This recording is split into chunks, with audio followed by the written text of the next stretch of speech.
Dear students, class 10 की trigonometry के लिए ये पिछले वीडियो में हम लोगों ने कुछ पार्टिकुलर एंगल्स के ट्रिग्नोमेट्रिक रेशियो का वैल्यू याद रखने का ट्रिक सीखा था। अब उस वैल्यू को याद रख करके हम लोग कैसे उसका यूज़ करते हैं क्वेश्चन बनाते समय, कुछ क्वेश्चन यहाँ पर लिया जा रहा है जिसको आप ध्यान से समझने की कोशिश करेंगे। तो यहाँ पर ये क्वेश्चन है कि sine square 30 degree into cos square 45 degree plus 4 tan square 30 degree plus 1/2 sine square 90 degree plus 1/8 cot square 60 degree, इसका वैल्यू क्या होगा ये निकालना है। तो अब क्वेश्चन जैसे ही आपको मिला, इसका पहला स्टेप भी आप अपनी मर्जी से नहीं कर सकते जब तक आपको टेबल नहीं सही से याद हो। तो यहाँ पर क्या लेना है कि साइन स्क्वायर 30 डिग्री मतलब साइन 30 डिग्री का वैल्यू लेना है और साइन 30 डिग्री का वैल्यू 1/2 होता है। इसका हम लोग स्क्वायर कर देंगे क्योंकि साइन 30 का स्क्वायर है यहाँ पर। इसके बाद cos 45 सब लोगों को याद होना चाहिए कि 1/√2 होता है, इसका स्क्वायर करेंगे plus 4 into ten square 30 degree है तो टेन 30 का वैल्यू 1/√3 होता है, इसका स्क्वायर करेंगे। फिर 1/2 है, 1/2 इंटू साइन 90 डिग्री तो 90 डिग्री 1 होता है, साइन 90 डिग्री 1 और उसका स्क्वायर तो 1 का square plus 1/8 into cot 60 degree है तो कॉट 60 डिग्री का वैल्यू 1/√3 होता है और ये 1/√3 का स्क्वायर हुआ। अब ये आपने देखा कि फर्स्ट स्टेप जो क्वेश्चन बनाने का था वो वैल्यू केवल टेबल से हम लोगों को डालना था। अब यह सिंपल क्वेश्चन हो गया, अब इसको केवल सॉल्व कर लेना है। तो वो यहाँ पर क्या हो जाएगा 1/4 इंटू 1/2 प्लस 4 इंटू ये 1/3 प्लस 1/2, 1 का स्क्वायर 1 ही रह गया और ये प्लस 1/8 इंटू 1/3। तो आपने देखा यहाँ पर क्या क्या हो जाएगा, 1/8 प्लस 4/3 प्लस 1/2 प्लस 1/24 और इन सभी का अब आप एलसीएम लेंगे तो 8 3 2 और 24 का एलसीएम 24 हो जाएगा। तो यहाँ पर 8 3 जा 24 मतलब 3 और 3 8 जा 24 मतलब 4 8 जा ये 32। फिर यहाँ पर 2 12 जा तो 12 1 जा 12 हो जाएगा और फिर आगे ये 1 24 से आपने डिवाइड किया और 1 यहाँ पर आ गया है। फिर अब इसको जोड़ेंगे 1 और 2 3, 3 और 2 5, 5 और 3 8 होता है और यहाँ पर 3 और 1 4, 48/24 और इसको काट देंगे आप 2 बार में और ये 2 जो आया ये इस क्वेश्चन का आंसर आपको मिल गया है। तो इस तरह से आपने देखा स्टूडेंट्स कि क्वेश्चंस इस चैप्टर का कैसे किया जाना है। तो क्वेश्चन बनाने के लिए आपने देखा कि आपको टेबल याद रहना पूरा नितांत आवश्यक। आगे एक नया क्वेश्चन लिया जा रहा है। क्वेश्चन है आपका कि if a = 60 degree and b = 30 degree then verify that sin a + b = sin a cos b + cos a sin b। इस क्वेश्चन को बनाने के लिए सबसे पहले क्या करना है, a के जगह पर sin 60 डिग्री डालना है, b के जगह पर 30 डिग्री डालना है। तो यहाँ पर हम लोग सॉल्यूशन के लिए ये LHS पहले ले लेते हैं। तो साइन a + b है हमारा, तो क्या हो जाएगा साइन ये a के जगह पर 60 डिग्री और b के जगह पर 30 डिग्री, तो ये दोनों मिल करके क्या बन गया साइन 90 डिग्री और सबको यहाँ पर पता है कि साइन 90 डिग्री क्या होता है, बस उसी टेबल का सहारा लेना है और ये साइन 90 डिग्री 1 होता है, ये बात लिख देना है। इसके बाद हम लोगों का RHS लेना है, क्योंकि ये क्वेश्चन वेरिफिकेशन का है।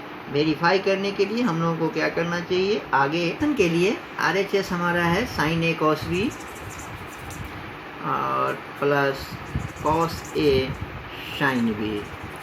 तो हम लोगों को क्या करना है, यहाँ पर साइन A के जगह पर 60 डिग्री लेना है, फिर cos B के जगह पर 30 डिग्री लेना है, प्लस cos A के जगह पर 60 डिग्री लेना है और साइन B के जगह पर 30 डिग्री लेना है।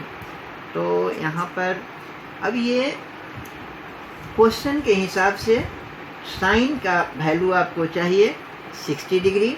तो साइन का 60 डिग्री आप सभी को बस वही टेबल का सहारा लेना है, साइन 60 डिग्री √3/2 और cos 30 डिग्री भी √3/2 हो जाता है। यहाँ पर दोनों के बीच में मल्टीप्लाई है, आप सभी को ध्यान हो सकता है, होना ही चाहिए। तो साइन यहाँ पर फिर प्लस के बाद cos 60 डिग्री, तो cos 60 डिग्री 1/2 है और साइन 30 डिग्री 1/2, तो 1/2 इंटू 1/2 हो रहा है।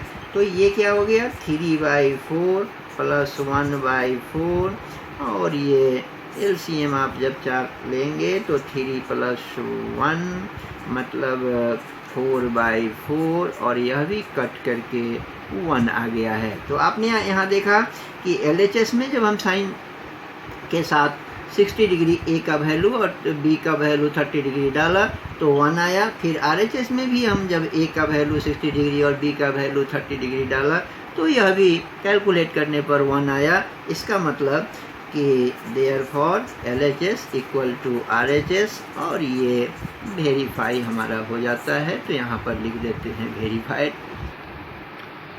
तो आगे हम लोग एक और नया क्वेश्चन लिया है। यहाँ पर कहता है क्वेश्चन कि if sine A + B = 1 and cos A - B = 1, इसमें शर्त क्या लगा रखा है कि A + B जो है वह 0 डिग्री से बड़ा है और 0 डिग्री के बराबर भी है, फिर 90 डिग्री से छोटा है या 90 डिग्री के बराबर भी हो सकता है, और A कभी भी यहाँ पर जो है इस क्वेश्चन के लिए A बड़ा है और B छोटा है। तो हमें A और B का वैल्यू निकालना है। तो वैल्यू निकालते समय में भी हमें ध्यान में ये आना चाहिए कि A बड़ा होना चाहिए आंसर में, B छोटा होना चाहिए। इसको बनाने के लिए हम लोग क्या करते हैं, जो क्वेश्चन में दिया हुआ है वो लेते हैं। साइन A + B = 1 दिया हुआ है, तो यहाँ से हम लोग क्या करते हैं कि साइन A + B = 1 वैल्यू ले लेते हैं। तो साइन 90 डिग्री का वैल्यू 1 होता है। ये बात सबको याद होना चाहिए। फिर यहाँ से साइन को काटते हैं और A + B = 90 डिग्री, इसको हम लोग एक इक्वेशन नंबर मान लेते हैं। तो ये एक इक्वेशन हुआ। ठीक इसी तरह से हम लोग यहाँ पर लेते हैं कि cos A + B = 1, यहाँ माइनस है, B होना चाहिए। तो ये cos A - B = 1 है। तो यहाँ पर इसका वैल्यू यदि हम डालें कि cos A - B और 1 का वैल्यू होता है cos 0 डिग्री, cos 0 1 होता है। तो ये क्या हो गया कि cos, यहाँ पर cos से cos यदि आप, तो ये क्या आ गया A - B = 0 और इसको आप 2 नंबर इक्वेशन मान लीजिए। तो अब आपके पास एक इक्वेशन ये हुआ, दूसरा इक्वेशन ये हुआ। अब यहाँ पर क्या कीजिए कि दोनों को आपस में जोड़ दीजिए। तो यहाँ पर लिखना है कि फ्रॉम 1 + 2, जोड़ने पर क्या होगा, A + B = 90 है और A - B = 0 है। तो मतलब क्या हो गया कि यहाँ पर B से B कट रहा है, क्योंकि प्लस माइनस का खेल है ये। तो ये और ये जोड़ने पर 2A और ये 90 डिग्री हमारा, तो A क्या हो जाएगा 90 डिग्री बाई 2, तो ये 45 डिग्री तो यहाँ पर आपने देखा कि 45 डिग्री ये answer A equal to 45 degree. फिर A इक्वल टू 45 किसी एक में डाल दीजिए। तो यहाँ पर लिखना है कि putting A equal to 40 degree in equation number 1 में या 2 में भी आप डाल सकते हैं। तो 1 इक्वेशन है A plus B equal to 90 degree. तो यहाँ पर A का वैल्यू आप 45 डालें तो ये B equal to 90 degree minus 45, therefore B equal to 45। तो A और B दोनों यहाँ पर 45 डिग्री आपका आ गया है। तो दोनों 45,